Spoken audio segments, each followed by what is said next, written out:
Hello, मैं राकेश कुमार आप सबका स्वागत करता हूं अपने यूट्यूब चैनल पे। ठीक है, तो अब देखिए, जैसे कि आप जानते हैं कि इस यूट्यूब चैनल पे आप कोई भी डाउट पूछ सकते हैं फिजिक्स से related by using this number 9572128142। इस नंबर का यूज करके आप व्हाट्सएप करके कोई भी फिजिक्स से रिलेटेड डाउट पूछ सकते हैं। ये क्लियर है? इसके बाद और दूसरा क्या है कि आप जैसे कि यहाँ सिर्फ डाउट मतलब फिजिक्स से रिलेटेड क्वेश्चन ही नहीं, थियरी भी पूछ सकते हैं कि सर आपको मतलब सिंपली ये बता दो कि हमें ये थियरी में दिक्कत है, तो वो भी आपका इस यूट्यूब चैनल के माध्यम से आपको बता दिया जाएगा। मतलब आप पूछेगा और इसका वीडियो अपलोड कर दिया जाएगा। ठीक है, अब देखिए, अगर किसी को इंटरेस्ट है कि आप वो मेल करके क्वेश्चन भेजना चाहते हैं या कोई ऐसा अटैचमेंट जो आपको प्रॉब्लम है ना, तो आप भेज सकते हैं किस पे, just ask for JEE NEET physics @gmail.com। ठीक है, कंफ्यूज नहीं होना है। जेई और नीट वाले ही सिर्फ नहीं पूछ सकते हैं, 12th वाले भी पूछ सकते हैं। इस नाम को हमने ऐसा रखा है। ठीक है, 12th का कोई भी आपको फिजिक्स से रिलेटेड डाउट है तो आप पोस्ट कर सकते हैं। 9th 10th का भी पोस्ट कर सकते हैं, बट है ना, कहने का मतलब है कि क्लियर पिक्चर खींच के ठीक है व्हाट्सएप कर दीजिए। और कोई दिक्कत हो तो इस नंबर से आप व्हाट्सएप कम्युनिकेशन कीजिए, आपको सॉल्यूशन मिलेगा। ठीक है, आगे देखिए। तो हम लोगों ने पिछले क्लास हम लोगों ने डिस्कस करा था इलेक्ट्रोस्टैटिक्स में। आज का क्लास हमारा होगा इलेक्ट्रोस्टैटिक्स का ही।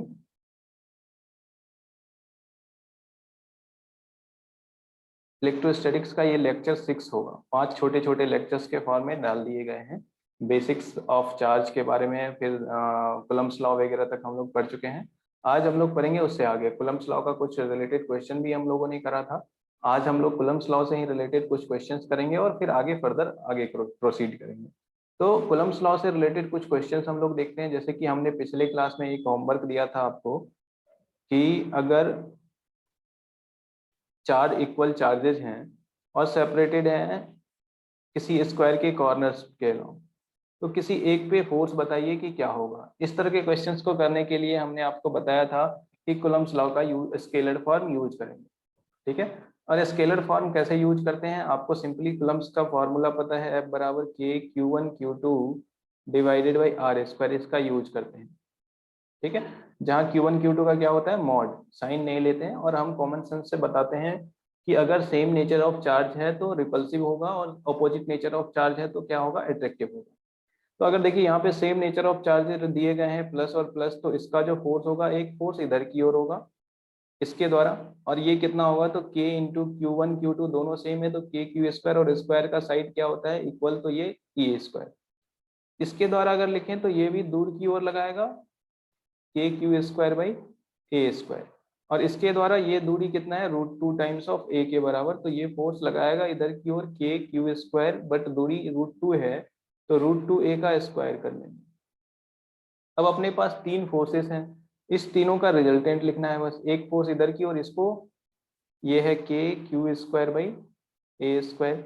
दूसरा फोर्स इधर की ओर है, ये है के Q square by A square. मतलब ये एफ के हैं तो ये भी एफ के ही बराबर है, ये इजीली देख सकते हैं आप। तीसरा फोर्स है इस डायगोनल के अलोंग, और ये है के Q square divided by A square, और ये 2 हो जाएगा, √2 का स्क्वायर करेंगे तो 2 हो जाएगा। ये देखिए तो आपको क्या दिख रहा है, F/2 के बराबर। तो अपने पास तीन फोर्स है, एक F, ये भी F, और ये है आपका F/2। इस तीनों फोर्सेस का आपको क्या निकालना है, रिजल्टेंट। तो देखिए इसमें इजी क्या पड़ेगा, तीनों फोर्सेस का रिजल्टेंट निकालने के लिए इजी पड़ेगा आपको ये वाला जो फोर्स है जिसको हम सर्किल कर रहे हैं, ये F और ये F का पहले रिजल्टेंट निकालिए। और ये दोनों फोर्सेस जो हैं कितने से हैं सेपरेटेड, तो 90 डिग्री के एंगल पे सेपरेटेड है। तो इसको हम सर्किल कर लेना है, ये और ये, इस दोनों का रिजल्टेंट अगर लिखें तो आपको ये प्रॉपर्टी पहले से वेक्टर में जानते हैं कि अगर दो इक्वल वेक्टर 90 पे सेपरेटेड हो, 90 पे सेपरेटेड हो, तो उसका रिजल्टेंट आप लिख सकते हैं इजीली। कितना लिख सकते हैं, तो √2 टाइम्स ऑफ किसी एक के बराबर होता है और बाइसेक्टर पे जाता है, मतलब ये एंगल कितना होगा, 45 डिग्री। तो यहाँ पे भी दो इक्वल वेक्टर है एफ और एफ, इसका रिजल्टेंट क्या कहाँ जाएगा, इसका रिजल्टेंट जाएगा किसी, है ना, मतलब इसके बाइसेक्टर पे, और √2 टाइम्स ऑफ किसी एक वेक्टर के बराबर होगा। तो इसका रिजल्टेंट इधर कहीं जाएगा इसी लाइन पे, क्योंकि यही बाइसेक्टर है डायगोनल के अलोंग, ये 45, और इधर की ओर कितना होगा, F/2 पहले से है, और यहाँ पे क्या हो जाएगा, √2 times of F/2 √2 times of F जुड़ जाएगा, f/2 नहीं। तो अब एफ नेट क्या हो गया, ये प्लस ये। तो अब सिंपल इजिली आपको एफ नेट दिख रहा है। जिसको वेक्टर में थोड़ा इशू है वो वेक्टर को एक बार जरूर रिवाइज कर ले कूलम्ब लॉ पढ़ने से पहले, ठीक है। और वेक्टर का लेक्चर भी वैसे अपलोड होगा 2 रोज के बाद, ठीक है। तो आप सब्सक्राइब करके रखिए, वेक्टर को पूरा का पूरा रिवाइज हम ही करा देंगे अगर आपको दिक्कत हो तो, ठीक है। तो देखिए एफ को कॉमन लीजिए और एक एफ क्या कंसीडर करा है आपने, के Q square by A square को। तो यहाँ से के Q square by A square और यहाँ पे क्या बचेगा 1/2 प्लस √2। आप एलसीएम लो सॉल्व करो, वैसे यही अदरवाइज आंसर है।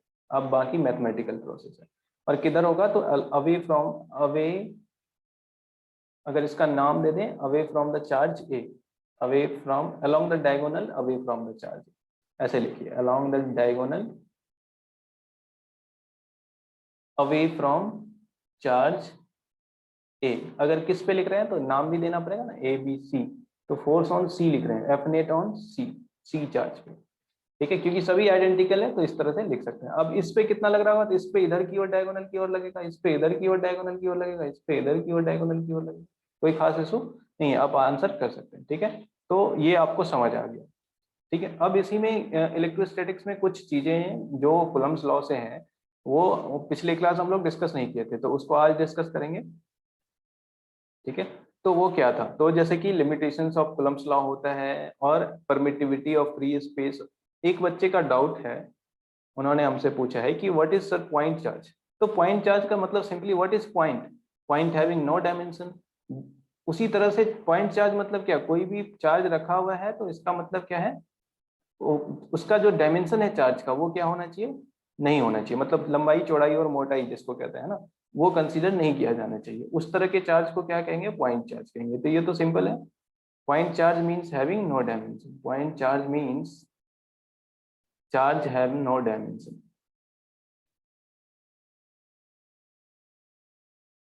चार्ज है नो डायमेंशन, ठीक है।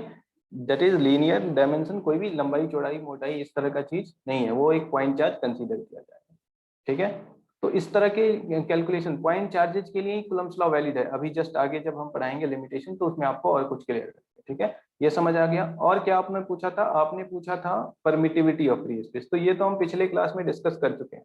जैसे कि कूलम्ब्स लॉ के बारे में हमने बताया था कि ये होता है 1/4πε0, के का वैल्यू लिख रहे हैं 1/4πε0, Q1 Q2 उसके बीच के दूरी का स्क्वायर, यहाँ मॉड लगाया था स्केलर फॉर्म के लिए।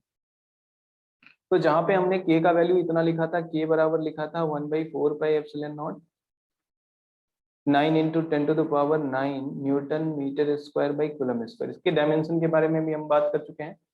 अब देखिए एप्सिलॉन नॉट को वहां हमने लिखा था, epsilon not is called permittivity of free space. ये जो है फ्री स्पेस मींस क्या, वैक्यूम। तो ये वैक्यूम का परमिटिविटी, एप्सिलॉन नॉट क्या है, वैक्यूम का परमिटिविटी। इसका वैल्यू भी आप जानते हैं, जो नहीं जानते हैं रट लीजिए, नींद से भी उठा के पूछा जाए अचानक से तो मिस्टेक नहीं होना चाहिए, है ना। कूलम स्क्वायर बाई फिजिक्स, मतलब सिंपली आप ऐसे समझिए कि फिजिक्स पढ़ रहे हैं जेई के लिए या नीट के लिए या 11th 12th के लिए, तो ये सब बेसिक चीजें अगर आपको नहीं आ रही है तो, है ना, बहुत मुश्किल वाली बात है।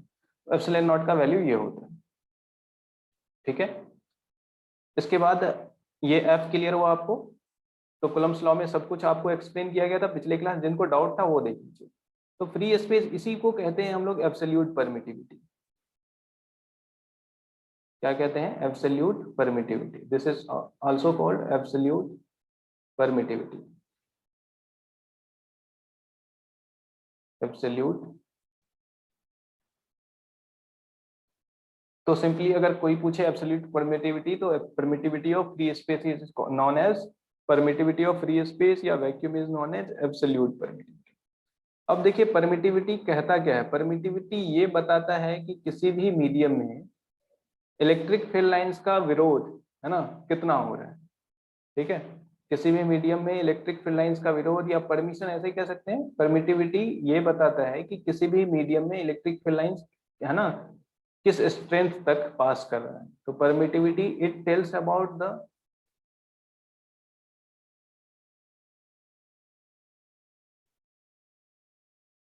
it tells about that the in any medium, ऐसे लिखिए, in any medium up to what strength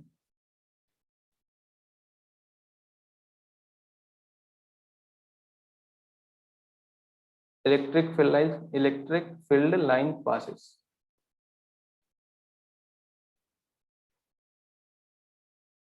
ऐसे समझिए कि किसी भी मीडियम का परमिटिविटी ही बताता है कि वो मीडियम इलेक्ट्रिक फील्ड लाइंस को अपने से होकर किस स्ट्रेंथ तक जाने देगा। क्लियर है? ये कहलाता है कौन? परमिटिविटी। ठीक है, कोई दिक्कत? चलिए अब आगे देखते हैं रिलेटिव परमिटिविटी। तो वो उससे पहले ये देखिए कि आपको ये जो लिखा गया है कूलम्ब्स लॉ, ये इसका मतलब है वैक्यूम के लिए ये फॉर्मूला दिया गया अपने को कि F बराबर, क्योंकि हम तो यूज करें किस मीडियम के लिए, तो वैक्यूम के लिए।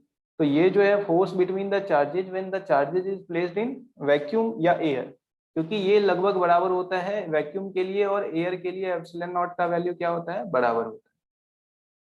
तो ये जो फॉर्मूला है F बराबर Q1Q2/r², जहाँ K का वैल्यू इतना लेते हैं, वो वैलिड होगा सिर्फ और सिर्फ तभी जब पॉइंट चार्जेज कहाँ रखे गए हो, या तो एयर में या तो वैक्यूम, दोनों लगभग इक्विवेलेंट है। ठीक है, तो तभी आप एप्लीकेबल कर पाएंगे। तो आपका ये है। तो सर अगर अदर देन वैक्यूम रखा हुआ है तो फॉर्मूला कैसे लिखेंगे, या क्या वैल्यू होना चाहिए, है ना? तो अदर देन अगर वैक्यूम लिख रहे हैं, किसी मीडियम में लिख रहे हैं, ये तो आप F0 लिख सकते हैं, या किसी वैक्यूम वाले मीडियम में या एयर में, तो आपको क्या लिखना पड़ेगा? वहां पे लिखना पड़ेगा उस मीडियम का परमिटिविटी।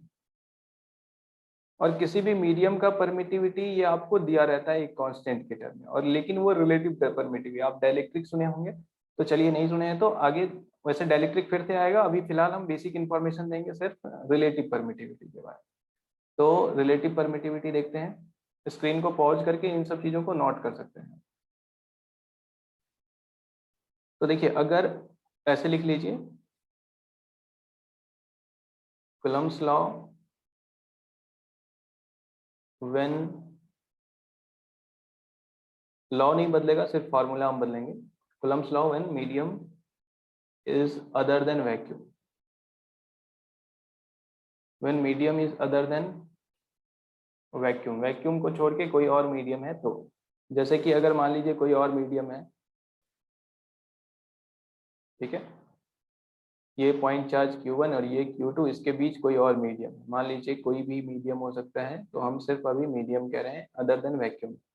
ठीक है, तो अदर देन वैक्यूम में इसके बीच का दूरी r है। तो कूलम्ब्स का जो फॉर्मूला है F बराबर, इस बार क्या लिखना पड़ेगा? 1/4πε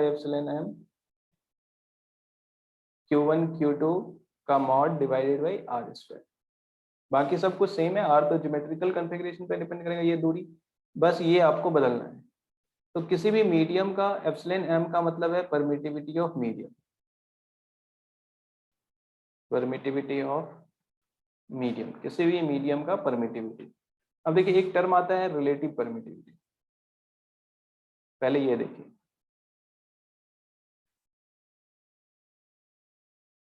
जब भी मीडियम का परमिटिविटी दिया रहेगा वो रिलेटिव परमिटिविटी के टर्म में दिया रहेगा, इसको एप्सिलॉन r कहते हैं। रिलेटिव परमिटिविटी का मतलब है किसी भी मीडियम का परमिटिविटी वैक्यूम के रिस्पेक्ट में कितना टाइम्स है, वो बताता है रिलेटिव परमिटिविटी। एप्सिलॉन m का मतलब है कि permittivity of medium with respect to any, sorry, with respect to absolute permittivity या वैक्यूम। तो रिलेटिव परमिटिविटी अगर आपको डेफिनेशन लिखना पड़ेगा तो लिखिएगा permittivity of medium with respect to absolute permittivity या परमिटिविटी ऑफ वैक्यूम। ठीक है, तो अब आप किसी भी मीडियम का अगर परमिटिविटी लिखें तो वो होगा एप्सिलॉन r, है ना, इनटू एप्सिलॉन नॉट। और एप्सिलॉन r जो है किसी भी मीडियम का रिलेटिव परमिटिविटी हमेशा, एप्सिलॉन r जो है हमेशा 1 से बड़ा होता है। ठीक है, epsilon r is always greater than 1। ठीक है, और एप्सिलॉन r अगर एयर के लिए लिखेंगे तो, या वैक्यूम के लिए, तो वो बराबर होगा 1। तो रिलेटिव परमिटिविटी ऑफ एयर अगर लिखें या वैक्यूम लिखें तो ऊपर भी एप्सिलॉन नॉट, नीचे भी एप्सिलॉन नॉट, ये 1 होगा। तो रिलेटिव परमिटिविटी या तो बराबर हो सकता है 1 के, या 1 से हमेशा क्या होगा? बड़ा होगा। ठीक है, क्योंकि कोई ऐसा मीडियम नहीं है जिसका परमिटिविटी वैक्यूम से छोटा हो। बाकी अदर देन किसी भी मीडियम में परमिटिविटी क्या होता है? वैक्यूम से कम होता है। तो मतलब परमिटिविटी वैक्यूम से कम होने का मतलब वो मीडियम इलेक्ट्रिक फील्ड लाइंस को, है ना, उतना टाइम्स कम पास होने देगा। तो सबसे ज्यादा परमिशन इलेक्ट्रिक फील्ड लाइंस को पास करने का किसमें है? वैक्यूम में, सबसे ज्यादा किसमें है, वैक्यूम में। क्लियर है। इसके बाद other than vacuum electric field lines को कम पास करेगा, और कितना टाइम्स कम पास करेगा, तो रिलेटिव परमिटिविटी टाइम्स कम पास करेगा। बात समझ आया। तो रिलेटिव परमिटिविटी क्या याद रखेंगे कि permittivity of any sorry medium to the permittivity of vacuum. और किसी भी मीडियम का परमिटिविटी अगर रिलेटिव परमिटिविटी दिया हुआ है तो क्या लिखेंगे, permittivity relative permittivity into epsilon not. Clear है। तो रिलेटिव परमिटिविटी यूनिटलेस क्वांटिटी होगा, ये भी बात याद रख सकते हैं, नोट लिख लीजिए अपने नोटबुक में अच्छे से, ये लिखते जाएंगे कि यूनिट एंड डायमेंशन है ना, या ऐसे लिखिए कि यूनिट ऑफ रिलेटिव परमिटिविटी है ना, इज क्या लिखिएगा, यूनिटलेस। ये क्या है, यूनिटलेस। थोड़ा ऑड लग रहा है ना, कोई बात नहीं, समझ आना चाहिए अपने। Unit of relative permittivity is unitless. और जिसको और अच्छे से लिखना है अपने शब्दों में जरूर लिखिए, हमने मना नहीं कर रखा है आपको, आप जरूर लिखिए कि relative permittivity is unitless and dimension. ऐसे लिख लीजिए, अगर यूनिट ही नहीं है तो डायमेंशन भी नहीं होगा, क्योंकि ये रेशियो है परमिटिविटी का। क्लियर है। तो अब आप एप्सिलॉन एम के जगह पे ऐसा लिख सकते हैं 1/4 पाई एप्सिलॉन। अच्छे से समझिएगा तो बहुत सारी चीजें इसमें क्लियर हो जाएंगी।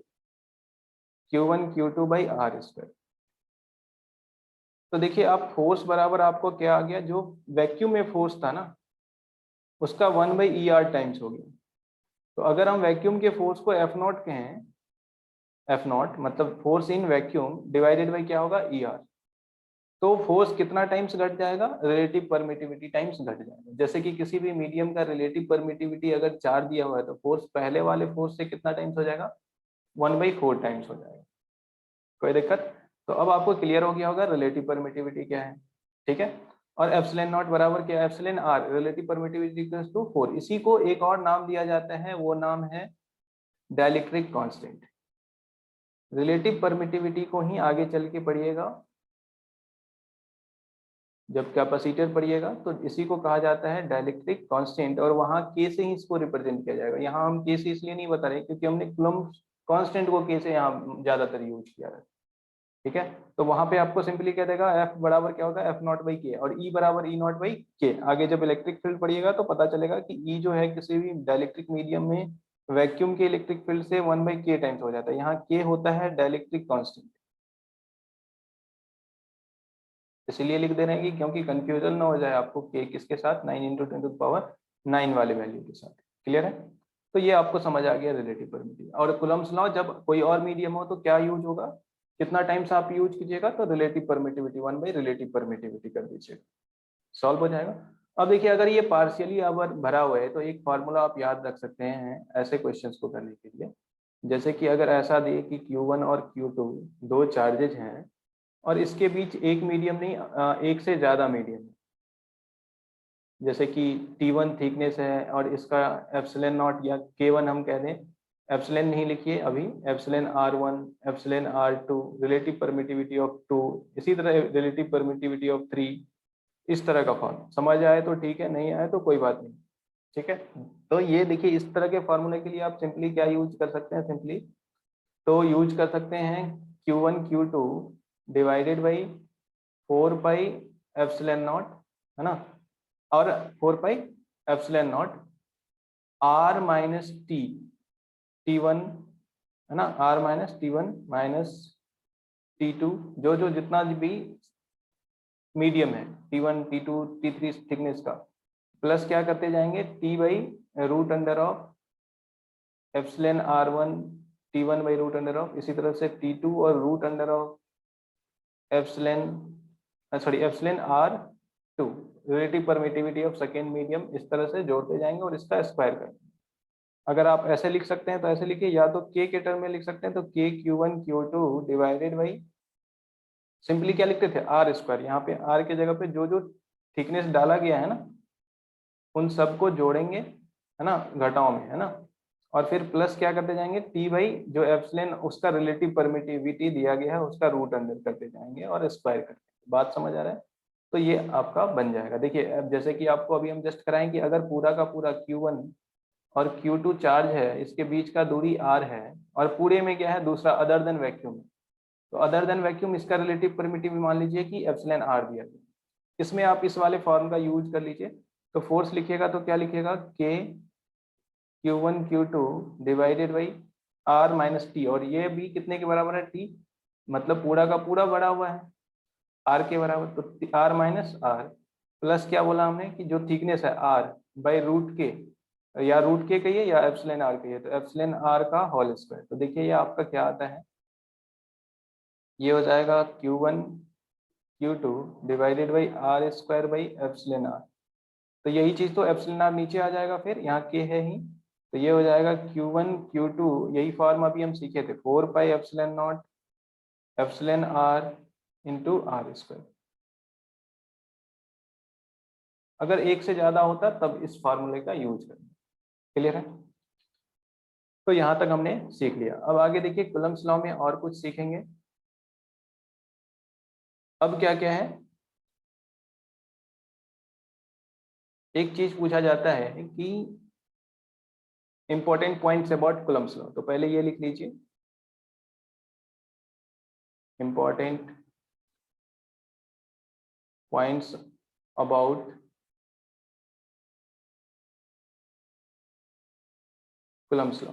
कूलम्ब्स लॉ के रिगार्डिंग इंपॉर्टेंट पॉइंट, तो पहला पॉइंट लिखिए, it is valid for point charges only.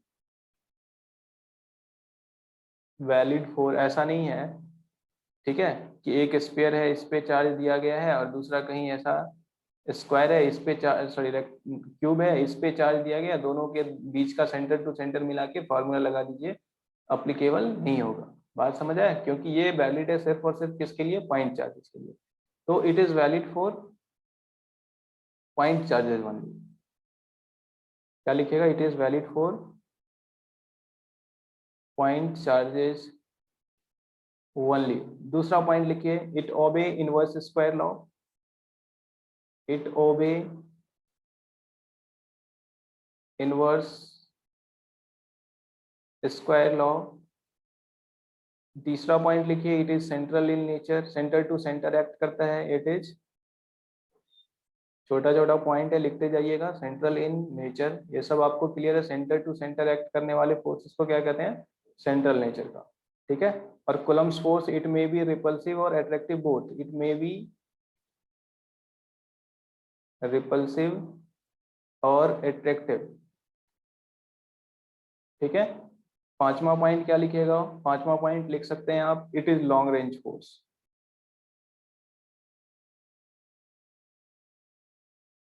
है ना, किलोमीटर 10 किलोमीटर तक में आप इसको अप्लाई कर सकते हैं, लॉन्ग रेंज फोर्स है, ठीक है। और इलेक्ट्रोमैग्नेटिक नेचर का फोर्स है, ये भी आप लिख सकते हैं, it is electromagnetic nature, it is electromagnetic in nature. ये फोर्स किस तरह का फोर्स है, इलेक्ट्रोमैग्नेटिक फोर्स। जैसे न्यूक्लियर फोर्स वीक फोर्सेस आप पढ़े हैं, है ना, और ग्रेविटेशनल, चार नेचर ऑफ फोर्स होता है, gravitational, nuclear, weak and electromagnetic. तो कूलम्ब फोर्स किस कैटेगरी में है, इलेक्ट्रोमैग्नेटिक कैटेगरी। ये इंपॉर्टेंट पॉइंट्स है आपका रिगार्डिंग कूलम्ब्स लॉ, ठीक है। तो दूसरा है इसके, इसी में आपको क्या पढ़ाया जाएगा, इसी में आपको पढ़ाया जाएगा कि लिमिटेशंस ऑफ कूलम्ब्स लॉ। तो इसी में आप लिख लीजिए, लिमिटेशंस मतलब जो आप नहीं लगा सकते, कहाँ आप कूलम्ब्स लॉ नहीं लगा सकते हैं। तो लिमिटेशंस ऑफ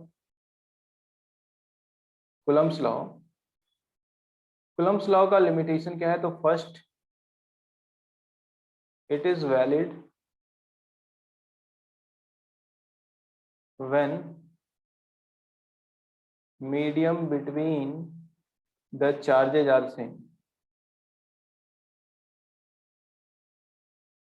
ठीक है। अदरवाइज मॉडिफाई करके लगाते हैं, लेकिन वो कूलम्ब्स लॉ नहीं है ना। जो हम मॉडिफिकेशन करके पीछे बताए थे वो क्या था, मॉडिफिकेशन था कूलम्ब्स लॉ का, कि अगर अलग अलग मीडियम अलग अलग थिकनेस का रखा हुआ है तो कूलम्ब्स लॉ का यूज कर सकते हैं मॉडिफिकेशन करके। बट कूलम्ब्स लॉ क्या कहता है, सिंपली दो चार्ज के बीच का दूरी, वहां मॉडिफिकेशन नहीं किया गया। तो इसीलिए लिमिटेशन में आपका एक लिमिटेशन क्या है कि ये तभी वैलिड होगा जब मीडियम बिटवीन द चार्जेस क्या हो, सेम हो। दूसरा पॉइंट क्या लिखेगा, it is valid for point charge, ये हम इंपॉर्टेंट पॉइंट में ही आना, ठीक है। It is valid for point charges only. Got my point? तो चलिए यहाँ तक आपका कूलम्ब्स का लिमिटेशन आपने पढ़ लिया, ठीक है। अब कुछ छोटी छोटी चीजें हैं कूलम्ब्स लॉ से रिलेटेड, वो देखते हैं और फिर हम लोग आगे बढ़ेंगे। जैसे कि कूलम्ब्स लॉ से रिलेटेड ये आपको क्लियर हुआ।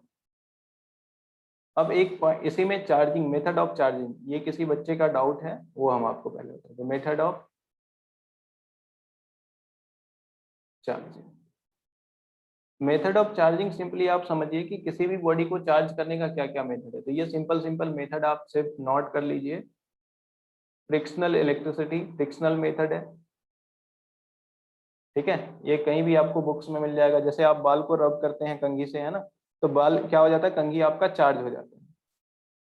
कंघी क्या हो जाता है, चार्ज हो जाता है। क्यों? क्योंकि जो उसमें से जो रब करने के कारण जो एनर्जी है वो उसकी आयनाइजेशन एनर्जी के बराबर होता है, और वहां से एक इलेक्ट्रॉन किसी एक से इलेक्ट्रॉन लॉस कर देता है। कोई एक जो इलेक्ट्रॉन लॉस कर देता है वो क्या हो जाता है, पॉजिटिवली चार्ज, और जो उसी को गेन कर लेता है वो क्या हो जाता है, नेगेटिवली चार्ज। तो इस तरह से चार्ज करने के मेथड को कहते हैं फ्रिक्शनल इलेक्ट्रिसिटी, ठीक है। बादल इसी कारण से चार्ज होते हैं, लिख सकते हैं आप अपने शब्दों में लिखिएगा कि बादल इसी कारण से चार्ज होते हैं। एरोप्लेन का टायर चार्ज होता है, ये कहीं भी बुक में आपको मिल जाएगा, ठीक है। This is called frictional electricity, ठीक है। कंघी आपका चार्ज हो जाता है ना। एवोनाइट छर को रब करते हैं वूल से तो वो चार्ज हो जाता है। ये सब due to the frictional electricity होता है या फ्रिक्शनल मेथड। दूसरा है कंडक्शन। कंडक्शन में सिंपली किसी कंडक्टिंग वायर के हेल्प से या किसी कंडक्टर के हेल्प से किसी बॉडी को क्या कर देते हैं, चार्ज कर देते हैं। इसका चार्ज ट्रांसफर कर दिया हमने इसको, दिस इज कॉल्ड, किसी कंडक्टिंग वायर के थ्रू या किसी कंडक्टर के थ्रू आप चार्ज को क्या करते हैं, एक बॉडी से दूसरे बॉडी पे कंडक्ट कर देते हैं। This method is called conduction. तीसरा मेथड है इंडक्शन। इंडक्शन का मतलब है प्रेरण। इंडक्शन का मतलब एक को देख के दूसरे में जागृति जागृति आना, है ना, उसको कहते हैं कंडक्शन। जैसे इंस्पिरेशन कहते हैं, अदर वर्ड उसका साइंस में क्या है, इंडक्शन, ठीक है। जैसे इंस्पिरेशन है अपने लिए, है ना, वैसा ही एक वर्ड है साइंस में जिसको कहते हैं हम लोग इंडक्शन। इंडक्शन मतलब प्रेरणा मिलना, है ना। देखिए कैसे प्रेरणा मिलता है वो देखिए। जैसे कि ये एक रॉड है, अगर पॉजिटिवली चार्ज, इसको किसी कंडक्टर के सामने लाइए, इस कंडक्टर में आगे चल के पढ़िएगा और बहुत कुछ आपको आने वाला है इससे रिलेटेड। तो ये अभी फिलहाल के लिए ऐसे समझिए कि इसके पास इनफ नंबर ऑफ इलेक्ट्रॉन्स हैं और पॉजिटिव चार्ज। तो ये पॉजिटिव चार्ज को देखकर इसका जो पॉजिटिव चार्ज जो इसके अंदर है वो इससे रिपेल फील करेगा, और ये कहाँ पे जमा होने लगा, इधर की ओर कहीं। और नेगेटिव चार्ज लगभग किधर की जमा होने लगेगा, इसके नजदीक। तो ये वाला इंड इफेक्टिवली नेगेटिव और ये वाला इंड इफेक्टिवली पॉजिटिव बिहेव करेगा। क्लियर है? अब क्या किया जाता है कि ऐसा कर लिया जाता है और फिर इसको एक अर्थ से जोड़ दिया जाता है। ये स्विच बना दिया हमने और यहाँ ये अर्थ का सिंबल है, ठीक है। अर्थिंग जब पढ़ेंगे तो वहाँ और बहुत कुछ चीजें आपको सीखने को मिलेगी। अर्थ का पोटेंशियल क्या होता है, 0, और ये इन्फिनाइट चार्ज का सोर्स है। नेगेटिव भी इन्फिनाइट और पॉजिटिव भी इन्फिनाइट, मतलब इसमें कोई भी चार्ज जा सकता है, चाहे पॉजिटिव हो या नेगेटिव। तो क्या किया जाता है कि जैसे ये ऐसा पहले ये रखा गया और इंडक्शन के कारण क्या हुआ, यहाँ पे नेगेटिव चार्ज जमा होना स्टार्ट हो गया। इफेक्टिवली यहाँ नेगेटिव जमा हुआ और इफेक्टिवली यहाँ पॉजिटिव कंडक्टर के साथ। अब क्या किया गया कि इसको स्विच को ऑन किया गया, मतलब स्विच कनेक्ट कर दिया। तो ये जो चार्ज है, ये नेगेटिव चार्ज, ये बॉन्डेड है इसके साथ, भागेगा नहीं। बट ये पॉजिटिव चार्ज फ्री है ना, इसके साथ रिपल्सन भी फील करा। जैसे ही कनेक्ट करेंगे कहाँ चला जाएगा, अर्थ में, और ये चार्ज खत्म हो जाएगा। तो ये चार्ज क्या होगा, अगले ही स्टेप में खत्म हो जाएगा। अब चार्ज को खत्म करने के चक्कर में पूरा का पूरा खत्म हो गया, है ना। तो इसको सही कर दे रहे हैं, ठीक है। तो देखिए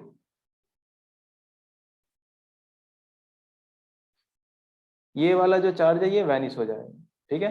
तो ये जो प्लस वाला चार्ज है ये खत्म हो गया। अब फिर क्या किया जाता है कि इस अर्थिन को खोल लिया जाता है। अर्थिन को खोल लिया। अब यहाँ पे नेगेटिव चार्ज तो बचा नहीं, सॉरी पॉजिटिव चार्ज तो बचा नहीं, है ना। अब इस रॉड को भी आप क्या कर लेते हैं, हटा लेते हैं। अब क्या हो गया ऐसा करने से, देखिए ये बॉडी पहले न्यूट्रल था, अब ये बॉडी आपके पास नेगेटिवली चार्ज है, क्योंकि जब वो हट गया तो ये नेगेटिव पूरा का पूरा इस पर डिस्ट्रीब्यूट हो गया। इस तरह के मेथड को कहते हैं इंडक्शन। इस तरह के मेथड को क्या कहते हैं, इंडक्शन। तो ये छोटा छोटा टॉपिक है, कंडक्शन, फ्रिक्शनल इलेक्ट्रिसिटी और इंडक्शन। ये 3 मेथड है चार्ज करने के किसी भी वजह से। क्लियर है? अब आगे काम के बात, मतलब काम का बात ये भी था, ऐसा नहीं ये बेकाम का बात कर रहे थे। अब आगे आते हैं important point, regarding Coulomb's force. तो हमने आपको क्या क्या पढ़ा दिया, कूलम्ब्स फोर्स में कुछ लिमिटेशंस है वो पढ़ा दिया, इंपॉर्टेंट पॉइंट पढ़ा दिया और मेथड ऑफ चार्जिंग, ठीक है, ये पढ़ा दिया। अब कूलम्ब्स लॉ से ही इंपॉर्टेंट पॉइंट है क्या है, तो कूलम्ब्स से रिलेटेड इंपॉर्टेंट पॉइंट एक है equilibrium point between the charges, ठीक है। तो equilibrium point between the charges कैसे निकालते हैं, देखिए, तो हेडिंग डाल लीजिए इक्विलिब्रियम पॉइंट बिटवीन द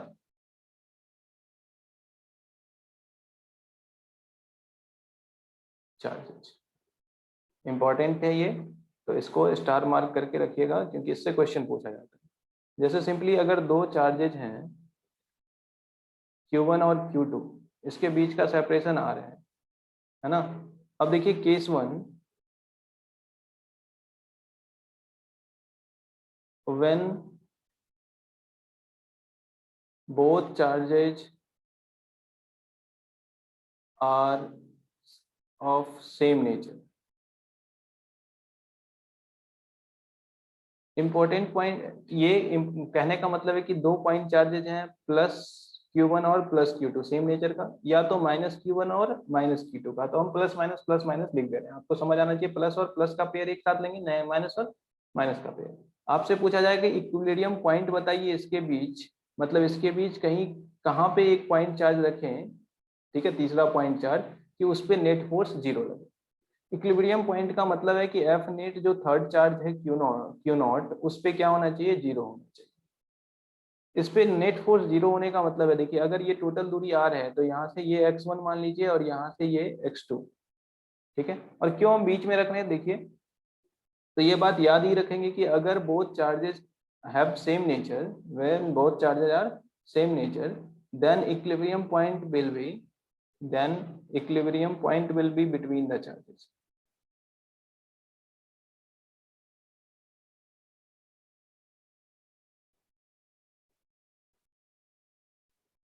ठीक है, क्योंकि देखिए इसकी पॉसिबिलिटी क्या है Q1 और Q2 के बीच जीरो होने की। देखिए Q1 इधर की ओर फोर्स लगाएगा रिपल्सिव और Q2 अपने से दूर इधर की ओर फोर्स लगाएगा रिपल्सिव, और ये दोनों फोर्स मिलके क्या कर सकता है, पॉसिबिलिटी है कि जीरो करने का। अगर इधर कहीं लेते हैं इक्विलिब्रियम पॉइंट, तो देखिए अगर ये प्लस है ये प्लस है, तो दोनों सेम डायरेक्शन में फोर्स लगाए, कभी जीरो होगा क्या, नहीं ना। इधर भी लेंगे दोनों सेम डायरेक्शन में फोर्स लगाए, कभी जीरो होगा क्या, नहीं। और नेगेटिव लेंगे तो दोनों सेम डायरेक्शन में फिर फोर्स लगाएगा, अगेन जीरो नहीं होगा। इसीलिए सेम नेचर के केस में आप याद रखिएगा कि अगर चार्जेस का नेचर सेम है तो इक्विलिब्रियम पॉइंट कहाँ मिलेगा, उसके बीच मिलेगा, ठीक है।